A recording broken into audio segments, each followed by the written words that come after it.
My name is John Burtka, and on behalf of the Committee for a Responsible Foreign Policy, I'd like to welcome you to today's panel entitled, How Defending Constitutional War Powers Can Prevent Human Suffering and Protect Religious Liberty. Building off the momentum from the Ministerial to Advance Religious Freedom, hosted by the State Department in July, today's conversation provides us the opportunity to learn how reclaiming the genius of our Constitution in matters of war and peace can reduce suffering and promote freedom throughout the world. Before we get started, I'd like to say a brief word about our hosts today.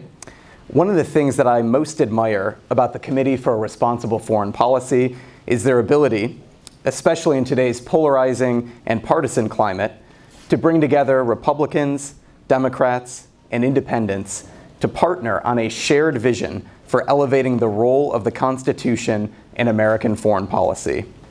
In their own words, the Committee for a Responsible Foreign Policy believes that the United States must pursue a realistic and restrained foreign policy. Foundational to responsible and thoughtful foreign policy is the need for congressional consent for all acts of war. Too often, Congress has taken a back seat in directing military actions, acquiescing to the president. The Constitution spells out in Article 1 that the authority to authorize war comes exclusively from Congress. And we gather here today on Capitol Hill to address how America's numerous undeclared and consequentially unconstitutional wars often increase human suffering and threaten religious minorities in Africa, the Middle East, and throughout the world. When founding our republic, the framers did what no other nation had done before. They vested the power to declare war in the hands of the legislature and not in the executive branch. Given the temptation to use war in pursuit of honor, vanity, fame, and wealth, prudence dictated that such powers be reserved not for one man, but for the whole people, enacting their will through careful deliberation by their representatives in Congress. Perhaps James Madison put it best when summarizing the thinking of the framers on this particular issue. Quote, "In no part of the Constitution is more wisdom to be found than in the clause which confides the question of war and peace to the legislature and not to the executive department. The Constitution supposes what the history of all governments demonstrates, that the executive is the branch of power most interested in war and most prone to it. It has accordingly, with studied care, vested the question of war in the legislature." And Thomas Jefferson, in a letter to Madison, added that by moving the power to declare war from those who spend to those who pay, we provide an effectual check on the, quote, dog of war. Yet today, that very dog of war has been let loose, with nearly 200,000 US troops stationed in over 150 countries throughout the world. And Congress, in spite of our global military presence, has abdicated their check on executive power, not formally having declared war since World War II and allowing the president near limitless authority to expand the war on terror under the guise of the 2001 AUMF, which was authorized in response to the 9/11 terrorist attacks 17 years ago this week. Would there be less human suffering and more religious freedom throughout the world if Congress reclaimed their authority according to Article 1, Section 8 of the Constitution? That is the case being made by our panel here today. And without further ado, I'll introduce our two speakers who will, more than simply raise awareness, discuss what specific actions Congress can take to promote human and religious freedom through a more peaceful, responsible, and constitutional foreign policy. The Honorable John Hostettler was a member of the United States House of Representatives from 1995 to 2007. He served on the Armed Services Committee during his tenure and was chairman of the Judiciary Committee's subcommittee on immigration, border security, and claims from 2003 to 2007. In October of 2002, John was one of 6 Republican members of the House to vote against authorizing President George W. Bush's decision to invade Iraq at his discretion. During floor consideration of the resolution, John said the case supporting the claim that Iraq maintained weapons of mass destruction was tenuous at best. In his recommendation for John's book, Nothing for the Nation, Who Got What Out of Iraq, Dick Armey, GOP Majority Leader, during the debate on the resolution declared, "There are too many of us that know we were wrong on that fateful day. We failed to protect the Constitution of the United States and ceded to the President what our founding fathers clearly saw to be a congressional responsibility never to be trusted to a president, the right and responsibility to make war. Unfortunately, we labor under doubt and regret from not fully understanding why we were so wrong. Had we listened more carefully to John at the time, we would live with fewer regrets today. If we listen to him now, we might save ourselves the pain, regret, and shame from doing it again. For years I have known I was wrong. Now I know why I was wrong." John is also the author of Ordained and Established, A Statesman's Citizen's Guide to the U.S. Constitution. Robert Naiman is Policy Director at Just Foreign Policy. He wrote the Syria chapter in the WikiLeaks files, The World According to U.S. Empire. He is president of the board of Truthout. Naiman has worked as a policy analyst and researcher at the Center for Economic and Policy Research and Public Citizens Global Trade Watch. He has master's degrees in economics and mathematics from the University of Illinois and has studied and worked in the Middle East. Please join me in giving a warm welcome to today's speakers.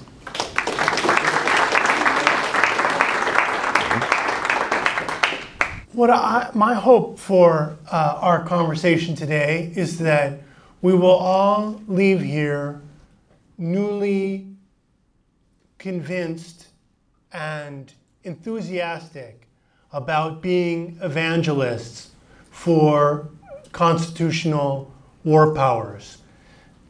I think that we have an opportunity now for a culture change and a need for a culture change from a world in which unconstitutional wars are acknowledged to be unconstitutional and illegal, but the violation is seen like jaywalking. You know, it's to a world in which we have zero tolerance for unconstitutional wars and enforce this in this norm, this new norm in public debate and on members of Congress. And if we succeed at this, and to the extent that we succeed at this, I do believe that we will have less war and less of the worst wars. And to see this dynamic, we don't have to go back that far to discover a world in which it was true that there was a zero tolerance climate for unconstitutional war. We don't have to go back to 1789. All we have to do is go back to August 2003. That's the last time that Congress really insisted and put its foot down against unconstitutional war. President Obama threatened to bomb Syria without congressional authorization. 200 members of the House, Republican and Democrat, wrote to President Obama, although it was the August congressional recess and many of them were out of town, they proved that just because they're in recess doesn't mean that they can't act. They wrote to President Obama and said, "You can't do this without us." And then when he agreed to that, agreed to go to Congress to seek authorization before bombing Syria, he wasn't able to get it because the majority of Congress would not agree. And many of you were involved in that struggle, so you know what I'm talking about. But I think we should talk about it more because in the subsequent period, the norm has reverted. And we need to restore that norm. Part of restoring that norm is telling that story. Because we've reverted to a world in which people act as if, yeah, Congress is supposed to authorize war, but that never happens. Actually, it's not true. It's not true that it's always been like this. As recently as August 2013, Congress stood up, said you can't do this without us. And then, in a way, it had, I don't know if you'll agree, it had a more robust debate than happened in 2002, in the sense that the outcome really wasn't predetermined. You know, as we saw, that the majority of Congress said no, which was something unprecedented and unexpected by the establishment. And President Obama's decision to go to Congress was unprecedented and unexpected by the establishment. The day after, you remember President Obama's Rose Garden speech where he said, I'm going to Congress. The Sunday New York Times the next day said, it's a matter of when, not if, the United States will bomb Syria. Apparently they went to press before Obama's speech in the Rose Garden. That shows you the gap between, you know, what happened and the expectations of the establishment. I believe we can restore that world of August 2013. And I believe that we would have less war if we restored that world. You already know that US wars have hurt religious freedom, have hurt religious liberties, among other, all the other ways they've hurt human rights and human freedom in Iraq and Syria and elsewhere. Key to preventing this in the future is not just having less war, though that certainly would, you know, right there, it should be obvious. If you want to have less war, make war harder. How can we make harder? By one way, it'd be on enforcing the War Powers Clause of the Constitution and the War Powers Resolution of 1973. That's why they're there. It's supposed to be hard. That's why it was written that way. It was supposed to have to go through Congress. But also, if you want issues and concerns like the impact of war on religious freedom to count, then we need to take it outside. We need the debate to happen in public. This was a discussion in last time. How do we make this concern be part of the debate? Well, you know, if we leave the discussion to the national security insiders, then the decisions, first of all, there's going to be more war, that's for sure. Secondly, it's going to be unconstitutional. Third, you know, what concerns are going to dominate the discussion? The things they care about. Things like, well, the government of Saudi Arabia is our friends, we have to help our friends. Not what are the consequences for religious minorities in Iraq and Syria. So this is why this is so urgent. Now, how do we start? We start, I submit, by doing. Yes, we need to do propaganda and evangelism, that's why we're here. But also, in order to create this world in which there are different expectations, in which there is zero tolerance for unconstitutional war, we need to give people different experiences to change this mindset that unconstitutional war is just like jaywalking. It happens all the time. Nobody's ever going to do anything about it. We need people to have more August 2013 type experiences. And that's why, in addition to the biblical catastrophe, the question of Yemen is now so important. As you all know, the US-Saudi war in Yemen has created the worst humanitarian crisis in the world. There is no case that this war was authorized by Congress, not even a bad case. It has nothing to do with the 2001 authorization for the use of military force. It has nothing to do with Al-Qaeda. It has nothing to do with fighting Al-Qaeda. In fact, Al-Qaeda is on the other side of the war. The Al-Qaeda is on the Saudi side of the war, the side that the United States is supporting. And this is not conspiracy theory. I wish it were. This has been reported in the New York Times.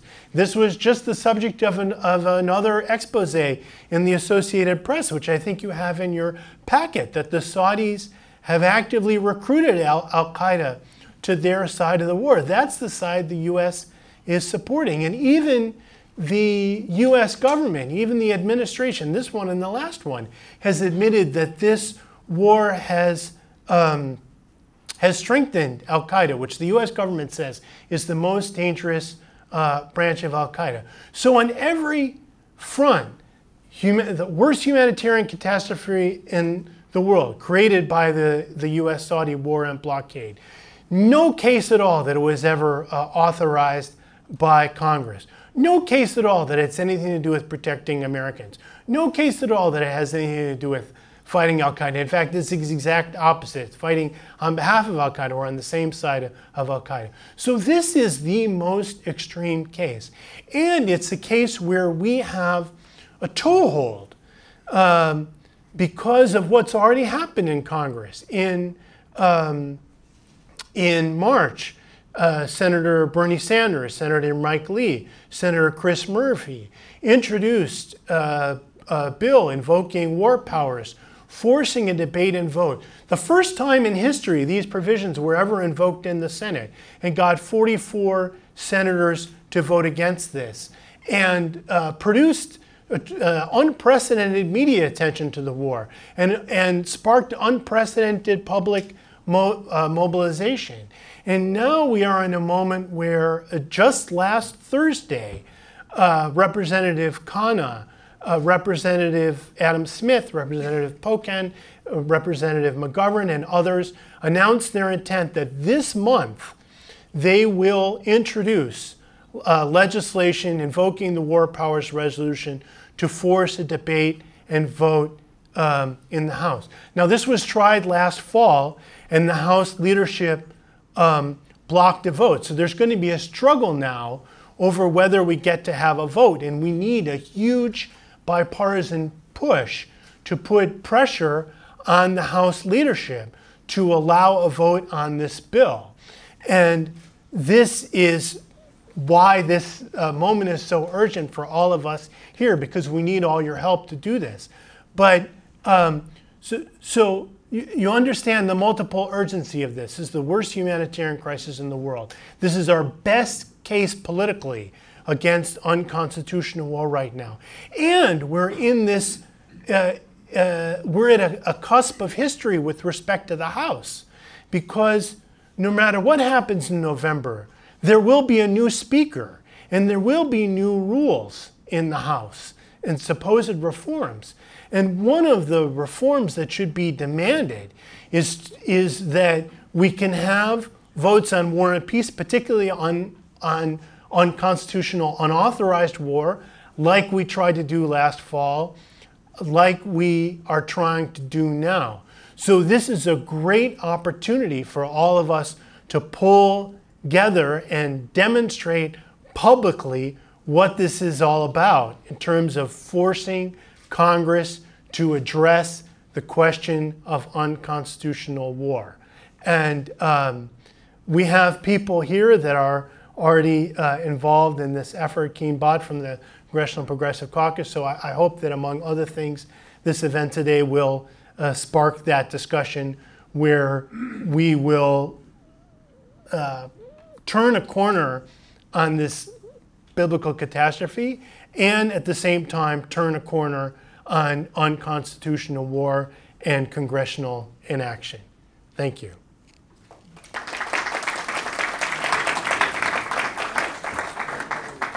I'm not up here because I think more highly of myself than I ought to think, but rather as a recovering politician. I'm going to speak from remarks, and I'd like to see all of your shining faces. I want to thank the Committee for Responsible Foreign Policy for holding this briefing and for inviting me to speak on a subject that, as a Christian, I feel is vitally important and woefully underrepresented in the discussion of our Republic's foreign policy. It's become customary at events such as this for individuals to recall where they were and what they were doing on that beautiful and tragic morning of September 11, 2001. On that morning, about a dozen of my House colleagues and I were having breakfast with Secretary of Defense Donald Rumsfeld in his personal dining room in the Pentagon. The Secretary had invited us to talk about floor consideration of the House's FY 2002 Defense Authorization Bill, which was scheduled to commence the following day. It was a bipartisan event, and not everyone was a member of the Armed Services Committee. The fellowship was a pleasant fellowship with an administration in its first year making a solid attempt at creating an atmosphere of bipartisan consensus building. Shortly after 9 a.m., a uniformed aide to the Secretary approached him, whispered in his ear, after which the Secretary concluded the breakfast and thanked us for attending. While several members loitered in the dining room to briefly and directly engage the busy Secretary, some of us made our way down the stairs and out to the parking lot where we were to pick up our ride back to Capitol Hill. While we were waiting, Congressman John Mica from Florida received a telephone call from his staff. He relayed the message to us as he kept the cell phone to his ear. He said, "A small plane or tourist helicopter has crashed into one of the World Trade Center towers in New York City." As it happened, Congressman Mica was a subcommittee chairman of the Transportation Committee, and he had held a field hearing at the Port Authority during the August recess. Not long after he relayed the first message and the account of the field hearing, his countenance fell substantially. He then said, "A second plane has struck the other tower." The three or four of us who had listened in on his conversation shared a common understanding. This was no accident. Our ride then arrived to take us back to our offices on Capitol Hill. It was the usual heavy morning traffic coming into D.C., and the minivan dropped us off at the Rayburn Horseshoe. I walked back to my office in the Longworth building, and when I walked in the office, a member of my staff pointed to one of the small TVs in the waiting area and asked me, "Weren't you just there?" When I turned to look at the TV, I saw the camera view of a huge black plume of smoke coming out of the Pentagon. As it turned out, terrorists flew American Airlines Flight 77 into the side of that building approximately 13 minutes after our group departed the Pentagon parking lot. It would not be long after Americans first viewed the tragedy unfolding in New York and the Pentagon that the leadership of the Congress would take the unprecedented step to evacuate the Capitol complex. Sometime later than that, we found out that passengers aboard United Airlines Flight 93 themselves learned of the heartbreaking events which occurred earlier that morning and, in a display of heroism beyond measure, would act to save who knows how many others by laying down their own lives. It's been suggested that while terrorists who struck the towers in New York were striking at the financial power of the United States, and those who flew into the Pentagon were striking at our republic's military might, Flight 93 was intended to be a weapon used to strike at the most prominent symbol of the founder's political genius, the United States Capitol. At the risk of sounding morbid, the People's House was saved by an act that would have caused Washington, Jefferson, Madison, and Hamilton to yield and salute. Those and all of the other icons of our political ancestry would have once again declared that all of the anxiety they endured, all of the genius they exhibited, all of the blood they and their fellow subjects turned citizens shed was worth it. Because at the end of the day, it was the people, not their government, that stood in the gap so that this great experiment in self-government would persevere. I bring to our remembrance the events of September 11, 2001 so that we put ourselves in the right frame of mind to understand the state of mind that the body politic of the United States, including their elected leaders, were in as we moved to other fateful decisions. Because we can't truly appreciate the genius of the Constitution's framers by armchair quarterbacking or 17 years after the fact 2020 hindsighting the events of the period following the day that saw a greater loss of life on U.S. soil perpetrated by a foreign power than that which occurred on December 7, 1941. No, we must repose on timeless principles infused in our foundational law. We need to know the state of mind of the body politic short after September 11, 2001 to understand the appeal that the discussion of the presence of a so-called axis of evil had. We all remember President Bush's 2002 State of the Union address. I know I do. Sitting in the House chamber listening to his presentation, the one thing I recall most is my confusion. Why are we talking about Iraq, Iran, North Korea, when we know for a fact where the planners of 9/11 are? Yes, those nations posed challenges to us, but those challenges couldn't compare to the murderous evil actually planned and coordinated from the failed state of Afghanistan. I ultimately concluded that I must have missed the point, including the axis, in this speech. I thought the Commander-in-Chief would have concentrated on the events of and response to the most previous September 11th. The President had his reason. After all, it's his speech, according to Article 2, Section 3 of the Constitution. Obviously, not much will come from it. I was wrong. But I would soon learn that I wasn't the only one. When the entire administration began to beat the drums for war with Saddam Hussein, many of my House colleagues were caught off guard as well. Don't get me wrong, most of them would ultimately vote to grant President Bush the authority he desired, to remove Saddam from power by force. But many of them, Republican members included, never seemed to feel comfortable with it, even up to the date of the actual vote. But once again, the executive branch, the Article 2 branch of the federal government was of one voice. Yes, I know there was some early dissent, for example, from Secretary of State Colin Powell, but that dissent, at least publicly anyway, dissipated soon enough. The concept of speaking with one voice needs to be understood fully because without that understanding, the genius of the Constitution's framers may elude us.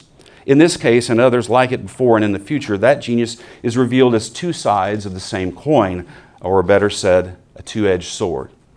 You see, when the framers met in Philadelphia in that summer of 1787, one of the pressing issues was whether the general government would possess an executive council, as did a majority of the states at the time, or would they create a unitary federal executive? The Federalist paper writer Alexander Hamilton summarized the sentiment of he and fellow delegates when he observed, quote, those politicians and statesmen who have been the most celebrated for the soundness of their principles and for the justice of their views have declared in favor of a single executive, end quote. The framers well understood that one of the, if not the, most important function that the executive branch would carry out was the directing of the common defense against a foreign power.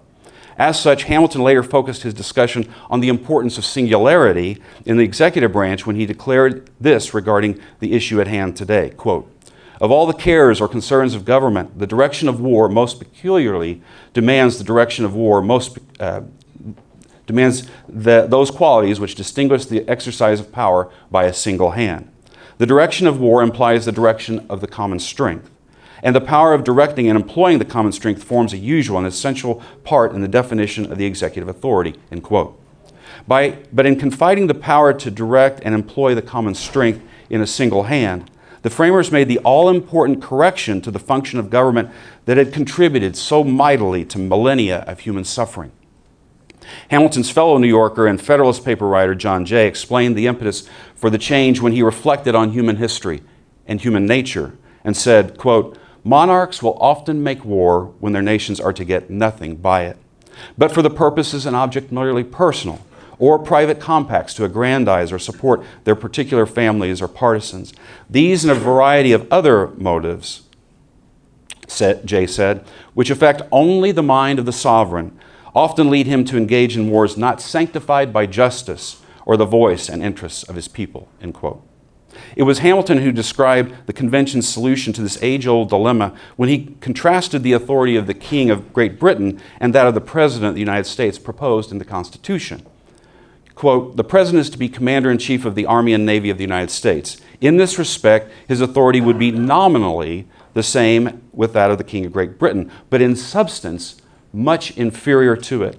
It would amount to nothing more than the supreme command and direction of the military and naval forces as First General and Admiral of the Confederacy, while that of the British King extends to the declaring of war and to the raising and regulating of fleets and armies, all of which, by the Constitution under consideration, would appertain to the Congress. Federalist paper writer James Madison explained the work of the convention vis-a-vis the war-making powers delegated to Congress. Quote, the powers falling within the first class are those of declaring war and granting letters of marque, of providing armies and fleets, of regulating and calling forth the militia, of levying and borrowing money. Security against foreign danger is one of the primitive objects of civil society. It is an avowed and essential object of the American Union. The powers requisite for attaining it must be effectually confided to the federal councils, that is, the Congress, end quote. But lest we go too far in laying all the framers' concerns at the doorstep of the unitary executive, whose single hand in times before the formation of our Confederate Republic had directed nations, kingdoms, and empires into the dustbin of history by his unjust motives, we would do well to remind ourselves once again of the state of the collective mind of the body politic a year after the events which today we call into remembrance. A few weeks before the House and Senate voted to grant President George W. Bush the discretion to single-handedly take the Union to war in Iraq, a Pew Research report claimed 64% of Americans, quote, favor military action against Iraq, end quote. I recall a wonk once saying, find an 80% issue and stand next to it. While 64% is not 80%, if my math still serves me, it is 80% of 80%. In other words, I can tell you that many of my colleagues in the House at the time were hearing from many of their constituents demanding that they do one thing: support the president's effort to oust Saddam. And they weren't just hearing from their constituents. Influential Americans all over the country were expressing the same sentiment. In fact, shortly before the Congress would vote on the Iraq War resolution, prominent evangelical Christian leaders signed on to what's been dubbed the Land Letter. Authored by Dr. Richard Land, then president of the Ethics and Religious Liberty Commission of the Southern Baptist Convention, the letter articulated the signatories' support for President Bush's desire of regime change in Iraq. The letter, addressed to President Bush, contained the following, quote, we believe that your stated policies concerning Saddam Hussein and his headlong pursuit and development of biochemical and nuclear weapons of mass destruction are prudent and fall well within the time-honored criteria of just war theory as developed by Christian theologians in the late 4th and early 5th centuries AD. We believe that the cost of not dealing with this threat now will only succeed in greatly increasing the cost in human lives and suffering when an even more heavily armed and dangerous Saddam Hussein must be confronted at some date in the not-too-distant future. We believe that every day of delay significantly increases the risk of far greater human suffering in the future than actually now would entail. We are extremely grateful that we have a president who has learned the costly lessons of the 20th century, it went on to say, and who is determined to lead America and the world to a far different and better future in the 21st century. As you told the world leaders at the UN, Mr. President, we make the stand with you. In so doing, while we cannot speak for all of our constituents, we are supremely confident that we are voicing the convictions and concerns of the great preponderance of those we are privileged to serve, end quote. I would point out that Dr. Land's letter reveals a reality observed by Pennsylvania delegate to the Constitutional Convention, Dr. Benjamin Franklin. Dr. Franklin stated from the floor of the convention, quote, there is a natural inclination in mankind to kingly government, end quote. Dr. Land's letter reflected that natural inclination in that it was addressed to the President of the United States and not to the Congress, in whom, Madison posited, the powers requisite for attaining security against foreign danger are effectually confided.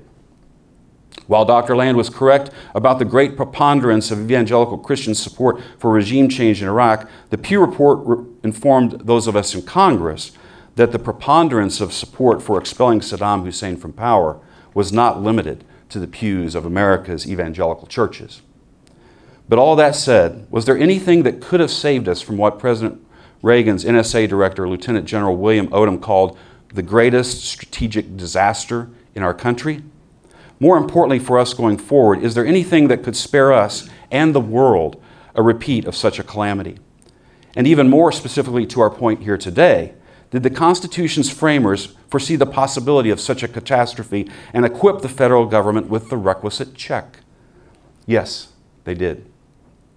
In describing the peculiar constitution of the Senate as originally established, Alexander Hamilton explained the necessity for such a check. Quote, there are particular moments in public affairs when the people, stimulated by some irregular passion or some illicit advantage, or misled by the artful misrepresentations of interested men, may call for measures which they themselves will afterwards be the most ready to lament and condemn. In these critical moments, how salutary will be the interference of some temperate and respectable body of citizens in order to check the misguided career and to suspend the blow meditated by the people against themselves, until reason, justice, and truth can regain their authority over the public mind. What bitter anguish would not the people of Athens have often escaped if their government had contained so provident a safeguard against the tyranny of their own passions, he went on to say. Popular liberty might then have escaped the indelible reproach of decreeing to the same citizens the hemlock on one day and statues on the next, end quote. I'll never forget attending an event back in Indiana a couple of days after I voted against President Bush's wishes regarding the Iraq war resolution. It was less than a month before the November election, and given the looks I received from a couple of Republican candidates for local office who were attending the event, I would have preferred hemlock to what they no doubt imagined for me. On the other hand, I'm not expecting any statues either. Let me just interject at this point and suggest to you that while Hamilton was talking about the Senate, nothing in the Constitution precludes House members from similarly interfering at such particular moments in public affairs. The solution we seek has always been there. As Americans, we must resist human nature and require of our members of Congress that they take seriously their obligation to interfere against that future misguided career and, when necessary, suspend the blow meditated by we the people against ourselves, so that later, when reason, justice, and truth regain their authority over our collective mind, we will not lament and condemn the measures we the people ourselves called for earlier. Not long after I left Congress, I was listening to a local Christian radio station back home again in Indiana. The speaker was informing the listening public about the persecution of the church in Iraq. There was almost a despondent tone in his voice. It was odd to hear him that way because I'd often and for a long time heard this particular speaker's strong, positive defense of the gospel than I remembered. He was one of the signatories of the land letter. It wasn't a despondent tone that I heard. It was the sound of lament. Can I tell you today that I was considering the fate of the Assyrian and Chaldean churches in Iraq, or what would happen to Saddam Hussein's Catholic spokesman Tariq Aziz under the rule of a Shia majority when I voted against the October 2002 authorization of the use of military force against Iraq? I could, but I've been out of office so long that I don't think I could pull something like that off. What I can tell you without hesitation is that the Constitution's framers knew that such future events would shake this Confederate Republic to the core.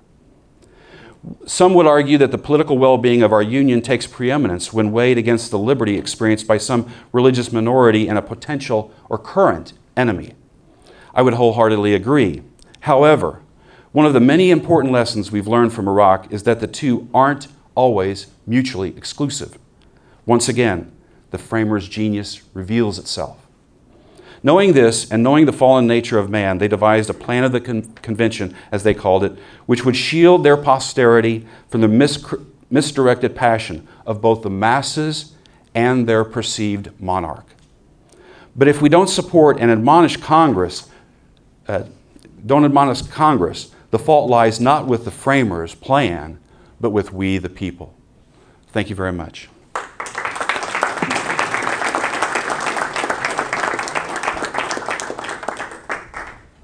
All right, we have a few minutes for questions if anyone would like to ask. I'm John Utley with the American Conservative. I belong to a very large mainly evangelical group, the Council for National Policy, and I used to sit and talk with Mr. Land there. I remember his Rolex watch in particular, and for some reason, but I would speak at those meetings. We were allowed 3 minutes each member against the war. My question is, how was this incredible evangelical support for the war? And I might add, the Wywick lunch I used to go to, he died now. There was a sort of vote once about support for torture of prisoners of war, except we call them terrorists, so they don't qualify perhaps. And most of these were again evangelicals, supported the torture. And many of my friends, and they're very good people in a real sense, but they got so overwhelmed. Is there any reason that support was so strong among them? Well, once again, in my opinion, that number 64%, those were the people who were in favor of doing it by force. There were more that wanted him removed. That was just the number that were willing to do it militarily. So the fear that gripped the country, the anxiety that gripped the country was not limited to non-believers, non-Christians.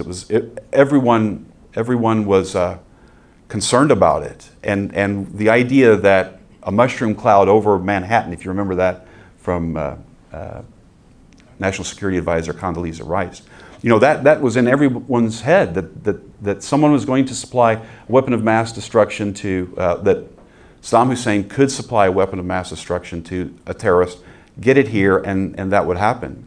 And once again, this is exactly what the framers wrote about would happen.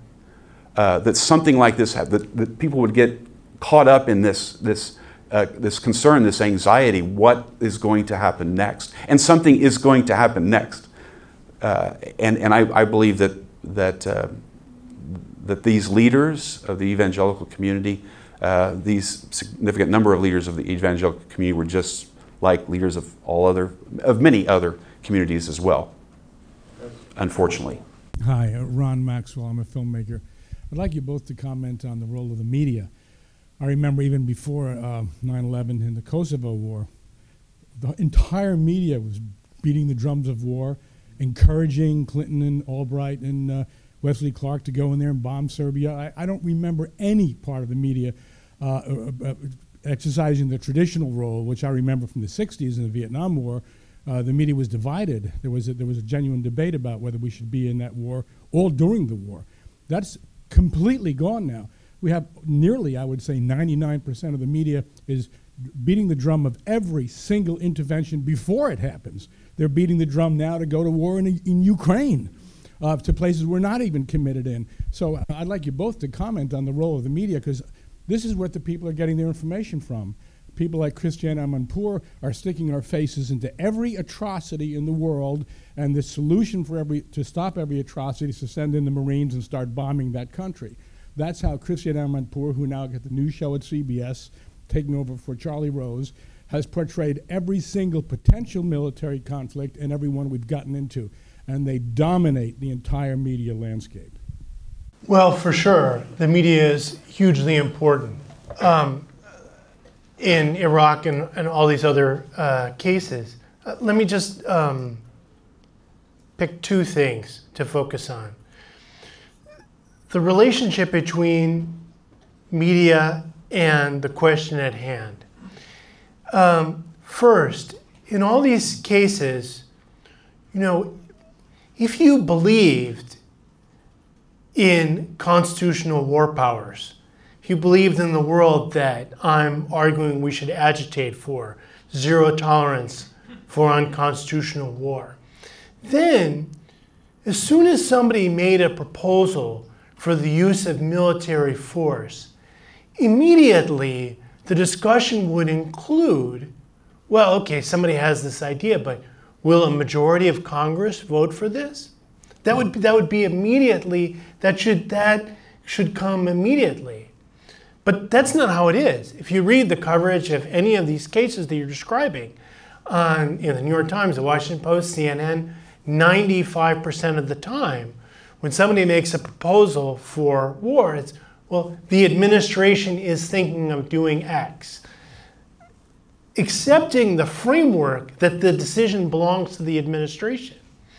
So going forward, we should be agitating with the media from the get-go that as soon as a proposal for the use of military force is made, voices of members of Congress should be included in the media discussion, for and against, as if we lived in a world where Congress, not the president, is going to decide this. Second thing, the media takes cues from Congress about what an issue is. And a huge part of what we're dealing with, certainly in the case of Yemen, this biblically catastrophic war that's been going on since March 2015, is a lack of media attention to the catastrophe. But a huge part of that is the failure of Congress to vote. When Senator Sanders and Senator Lee and Senator Murphy called the question in March, there was unprecedented media scrutiny of the war. There was unprecedented public engagement in the war. So you see we have a vicious circle. Congress is not voting and debating, then the media doesn't think it's an issue, and then that's not drawing the attention of the public, and then the public isn't agitating with Congress, and then the members of Congress think, well, nobody cares about this, I'm not hearing from anyone. But the circle started with the members of Congress, nobody raising the issue, forcing the issue. We went in January in preparation for the Senate vote. Some of us met with Senator Warner's staffer. Senator Warner was one of the 5 Democrats that voted against us on the Rand Paul, Chris Murphy resolution previous June on the Saudi arms deal. And so we went to see him, the staffer, and said, we want to know, has your boss's thinking changed since June when you voted against us? This is January. He said, I don't know, I haven't talked to him about it because we didn't have to vote, so there was no reason to talk to him. So he hasn't thought about it because Congress isn't voting. So, and the media hasn't thought about it because Congress isn't voting. So yes, we need to agitate with the media, but we also need to agitate with Congress to force the question so that the media will be different. And when we make people like Senator Paul and Senator Sanders and Senator Murphy,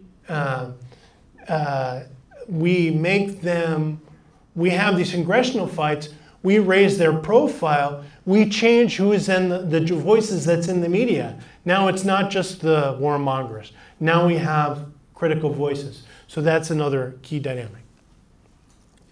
When I hear the discussion of media bias, I somewhat chuckle inside, because anyone that understands the history of the press in the United States of America understands that from the beginning of the Republic, press organizations took on a particular political perspective. In my home county, when I was a member of the United States House of Representatives, in my home county, the largest newspaper was the Mount Vernon Democrat. So there wasn't much question in my mind the perspective from which they were coming. But even with that, there was this idea of a check on the government, which I don't believe exists anymore, because the press is no longer the press, it's the media. And the media must sell ad time. There must be something, and I apologize to members of the media and press here, but they've got to sell airtime, and they're competing all the time for ratings. And nothing doesn't sell ad space. I mean, nothing. War does. Agitation for war does. I'm not being conspiratorial, I'm just being economic. And the simple fact of the matter is, and there are biases in every individual reporter. We're human. It's human nature to have a bias toward a particular angle. So when we paint the media with this broad brush, please understand that the media is composed of human beings until AI makes its progress. That's what we're stuck with. So there are going to be biases one way or another, and there's going to be the pounding for us to do something. We're America, right? America can't be great again if it's not doing something. But in this particular case, we should be doing nothing. And there should be people saying, this is not just. We are not justified in our meddling in this entanglement. And the Committee for Responsible Foreign Policy, Just Foreign Policy, and others, as you raise your voice on Capitol Hill, then members of Congress will understand this as well. I believe members of Congress, especially Republicans, are very much, my outside observation is they're very much stung by what happened in Iraq. But through the appropriations process, they're allowing this to continue. And Congress has got to exercise its power over the purse, as the Federalist Paper writers talked about, the power over the purse to stop this from happening. Because even though Congress isn't getting their authorization imprimatur through the appropriations process, they're giving their imprimatur, and by extension, the imprimatur of the American people and of the Republic. And as long as that happens, the rest of the world sees us as wanting more and more war. And the press previously was the one that didn't care about ratings and selling ads, and it cared more about its First Amendment obligation, and that was to check what was going on in government. I have two questions. What international legal rules determine when the U.S. government resort to force against a non-state actor if such organization plans to attack the United States? When is it appropriate for the U.S. Congress to take action against such? Is it until such act is perpetrated against the United States? Given my own circumstances, I work majorly on Nigeria issues. And we have state actors, we have non-state actors, we have entities of particular concern, and all this is going somewhere. If they consolidate and they are able to overrun, especially in Nigeria, that we have two terror groups operating, then I think the next point will be to attack the United States. So now, I'm looking at it from that perspective.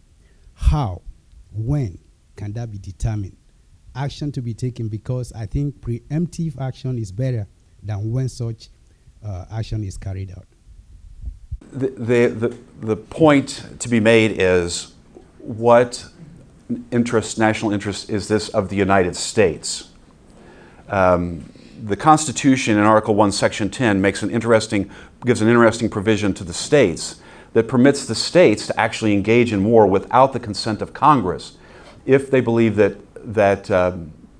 danger is imminent, and a stalling action would create a hazard. But that's given to the states in Article 1, Section 10. The War Powers Resolution 73 kind of borrowed from that when it talked about imminent danger. But that has to be imminent danger against whom? The United States. John Quincy Adams gave that famous speech that said, we do not go abroad searching for monsters to destroy. We would run out of blood and treasure very quickly if that was our foreign policy, in my opinion. And so we have got to say, first of all, what is the vital national interest of the United States? And is there something imminent that will take place against the United States? And without that being the case, then the United States, in my opinion, has no obligation to entangle itself in the monstrous activity going on abroad.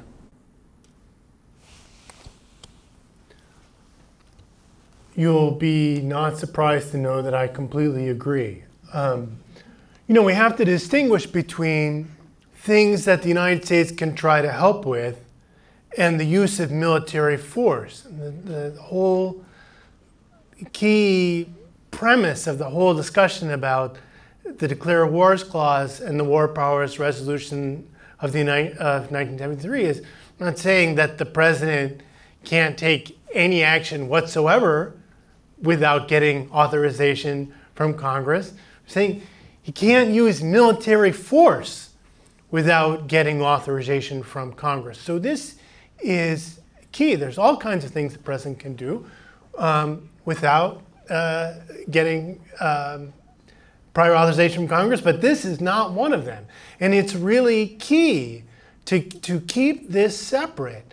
And we don't have to go, you know, we look back at the constitutional debates and the Federalist Papers, we say these people were prescient in understanding the danger of the president having this unilateral power.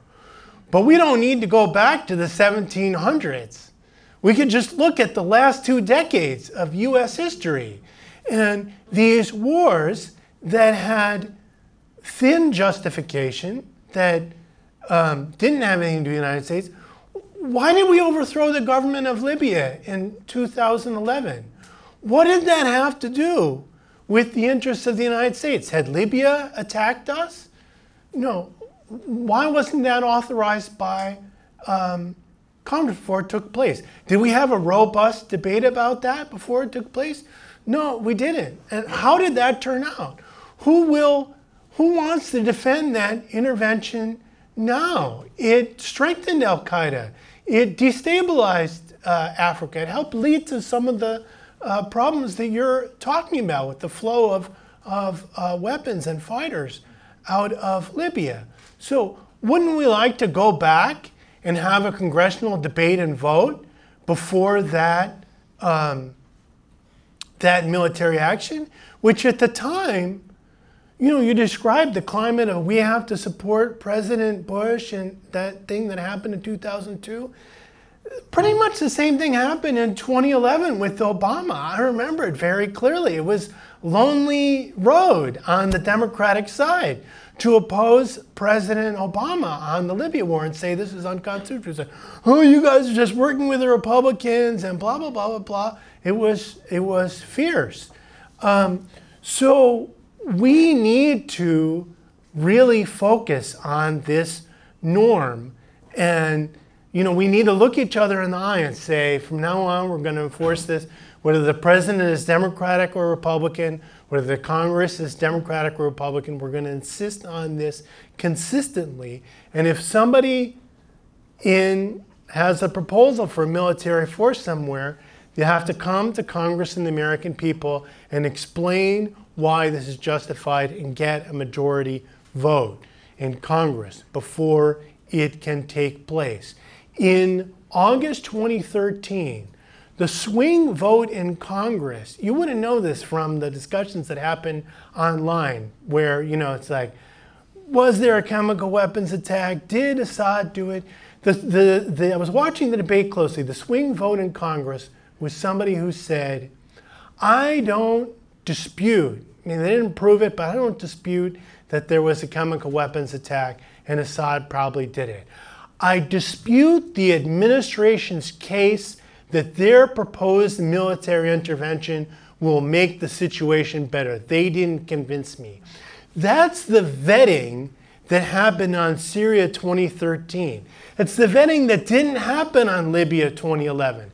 It's the vetting that didn't happen on Yemen 2015. So this is what we need to make the future be like, that vetting before the war.